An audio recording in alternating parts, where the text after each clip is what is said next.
بسم اللہ الرحمن الرحیم۔ کیا انبیاء کے جسم اطہر کو بھی زمین فنا کر دیتی ہے؟ کیا رسول خدا کی رحلت کے بعد ان کی برکت و ہدایت ختم ہو جاتی ہے یا حقیقت کچھ اور ہے؟ آئیے جانیے محسن عباس کی زبانی رسول اللہ کے کلام سے۔ ایک منافق نے رسول اللہ پر سوال کیا تھا کہ یا رسول اللہ، جب آپ مٹی میں چلے جائیں گے وفات کے بعد تو آپ کا جسم تو زمین کھا جائے گی۔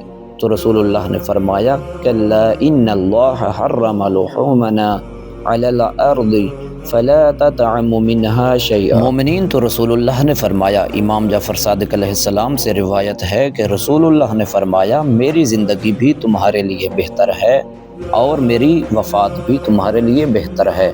بس میری زندگی میں یہ بہتری ہے کہ اللہ نے مجھے ذریعہ بنا کر تمہیں گمراہی سے ہدایت دی اور تمہیں جہنم کے گڑھے کے کنارے سے نجات دی، اور میری وفات میں یہ بہتری ہے کہ تمہارے اعمال مجھ پر پیش کیے جاتے ہیں، تو جو عمل نیک ہوتا ہے اس پر میں تمہارے لیے اللہ سے اور زیادہ خیر و برکت کی دعا کرتا ہوں، اور جو عمل برا ہوتا ہے تو میں تمہارے لیے اللہ سے مغفرت طلب کرتا ہوں۔ اس پر ایک منافق نے کہا یا رسول اللہ، یہ کیسے ہو سکتا ہے کہ جبکہ آپ تو وفات کے بعد بوسیدہ ہو جائیں گے، یعنی مٹی میں مل کر ریزہ ریزہ ہو جائیں گے؟